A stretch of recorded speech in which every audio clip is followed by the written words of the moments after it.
So yun mga katapang, mayroon nga pala taga Bangko Sentral na pumunta kayo na sa bahay at dumating na sa kanila yung content na ginawa ko na saranggola gamit ang pera. So napag-usapan namin kayo na about doon sa saranggola. So ngayon, ginawa ko itong content na to kasi gusto ko lang mag-voluntary gumawa ng salaysay. So unang-una, gusto ko lang magpakilala. Ako pala si Ronnie Swan, kilala sa pangalang Boy Tapang. So gusto ko lang po humingi ng sorry sa Bangko Sentral ng Pilipinas dahil dun sa ginawa ko na saranggola gamit ang pera. Hindi ko po intensyon na paglaruan ang pera kasi ako po ay galing po sa mahirap. So yung pera po ay malaking value sa akin, pinapahalagaan ko po yung pera. Ginawa ko lang po yung content na saranggola kasi po ay for entertainment purposes only.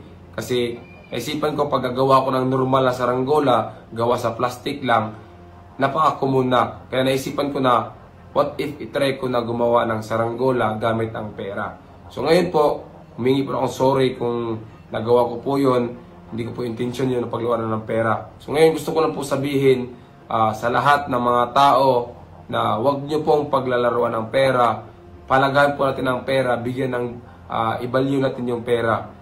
Kasi napaka-importante sa buhay natin ang pera.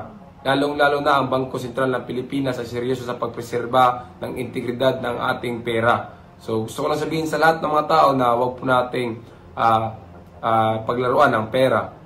Sa lahat po ng mga nag-reaction ng video ko, nag-repost ng video ko, pakibura na lang ng video na yon kung ayaw nyong maimbestigahan na kagaya ko. So diburahin nyo lang po yung video na yon para po maging malino sa lahat.